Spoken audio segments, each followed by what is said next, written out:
For most retirees, when it comes to making sure that you have an income plan in retirement, there are usually two big concerns that retirees have. The first one is maybe more obvious and something that is most commonly shared is that most people are afraid of running out of money in retirement. But a risk that most retirees maybe haven't fully thought through is dying with too much money or not being able to enjoy the account that you have. In this video today, we're going to talk about some of the popular income strategies from retirement accounts, along with some of the potential drawbacks and some of the benefits to them.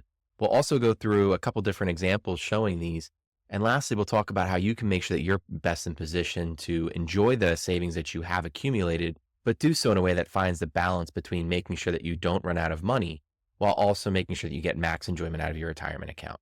If we haven't met yet, my name is Danny Cieniewicz. I'm a CFP professional from Hyperion Financial, and this is Your Best Retirement. The information covered today is meant to be general in nature only and educational, and it is not meant to be taken as financial planning advice. How are you going to be able to live off of the dollars that you've saved in your retirement account? And in other words, how can you make sure that you do so with finding that proper balance of not running out of money while also making sure that you're getting max enjoyment from it? The onus is on the retiree to make sure that he or she is taking out the proper amount of income in combination with Social Security to make sure that income needs are met while also not running out of money. In the mid-90s, a rule came into place, or at least a proposed rule to help make sure that people don't run out of money.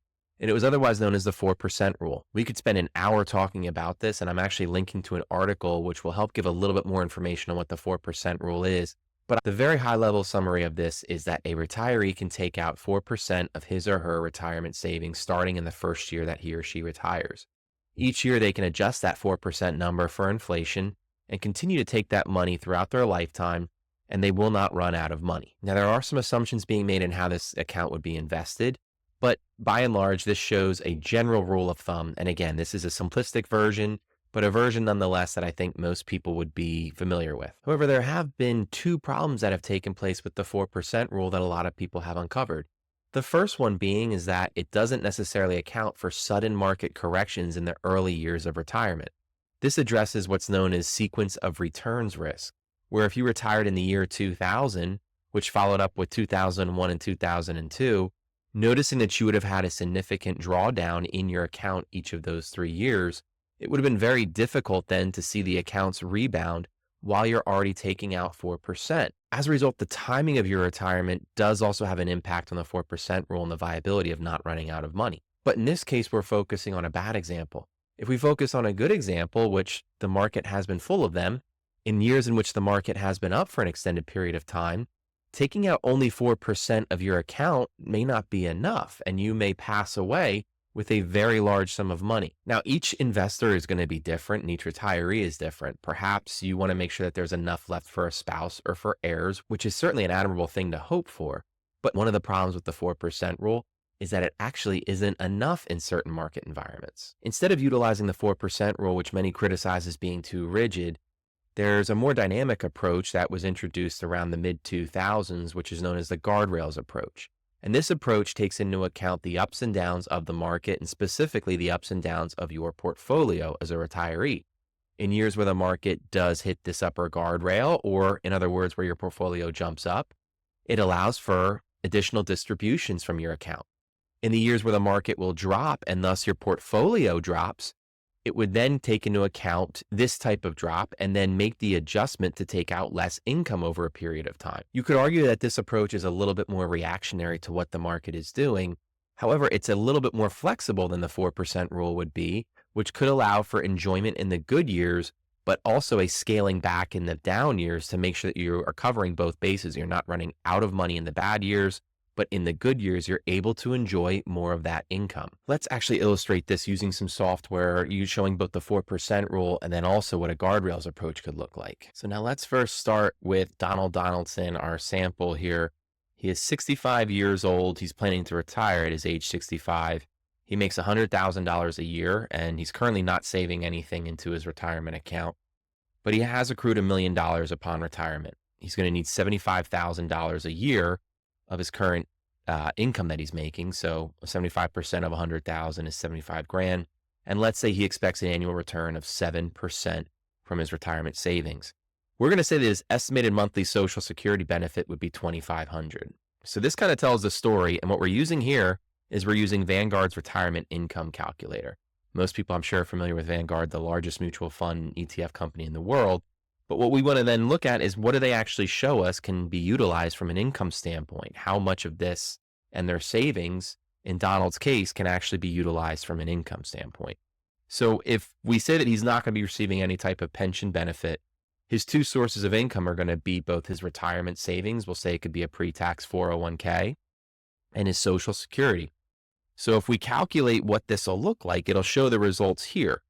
Now, based on the information provided, at age 65, he's retiring with just shy of $1 million. The estimated monthly expenses are just simply an estimate of what that would be. So we haven't really defined this. But what's important on Vanguard's calculator is the 5833 in retirement that they're projecting that we can utilize. Now, this is a monthly income. And if we look at it, $2,500 of that is coming from Social Security. The remaining amount would be coming from his portfolio. So the $3,333 a month is what would make up his monthly income. But when we find out how exactly these results were calculated, what we can see is that we use the 4% rule. So 4% of the initial nest egg would be utilized, and they're reasonably confident that you won't outlive the savings. The result is adjusted then for 3% inflation. So what we see here is that Vanguard, in their calculator that they're using, is taking a look again at a 4% withdrawal rate.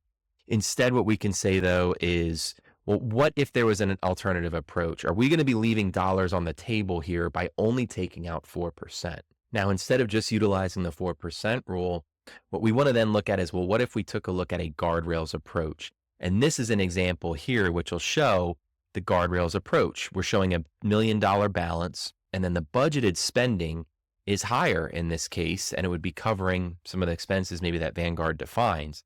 But as we can see here, we're taking the same amount from Social Security, a $2,500 a month payment, but from the pre-tax 401k, we're going to be taking out quite a bit more, $4,270 per month from this account. Now, going back to it, the two things that we cannot predict are what are the markets going to do and how long are you going to live? So if instead we take a look here and show that in the early years, we're going to be taking out the $6,700 and change, we want to run through a number of different scenarios. In other words, Monte Carlo, the scenarios here, which will show how will the market actually perform and what are the potential scenarios that you can be looking at. Now, if we have the best case scenario, as you're going to see in the early years, that number is going to continue to rise. But in a worst case scenario, you're also going to see that that number is actually going to drop. We continue to see that the portfolio here is going to be growing, and as a result, the income is going to be growing in some of the better case examples or the 90th percentile examples. But in that worst case scenario, we can see here 5 years, 7 years, almost 10 years in, that we still have about $5,000 and change of monthly income. If we scroll down here, we can actually get a feel for what some of the scenarios could be in the average income in both the best case scenario down here, but in the worst case scenario, what some of that average income could be. Now, there are going to be times where in the worst case scenario, potentially the market could drop substantially, in which case we might have to lower our income all the way down to $37.40 a month. But what you may notice is that's actually higher at any given point on the worst case scenario and the lowest income than what Vanguard is proposing on their calculator. So we can see even in the worst case scenario, the highest income would be $7,170. So in this case, what we can see is that the projections in more of the Guardrails approach can allow for a higher turnout. Now, to be clear, the 4% rule can work in certain circumstances. Again, what we haven't spent a lot of time on is the longevity question. How long is it that you are going to be in retirement? We don't know that answer. And in previous videos, we talked about longevity calculators, which can help at least give you an estimate. But we always think it's better to plan for a longer retirement rather than a shorter one to make sure that you don't run the risk of running out of money, but get to enjoy the full benefits of what you save. If you found this video to be useful, please be sure to subscribe and like it for future content that we'll cover. But also be sure to check out HyperionFP.com.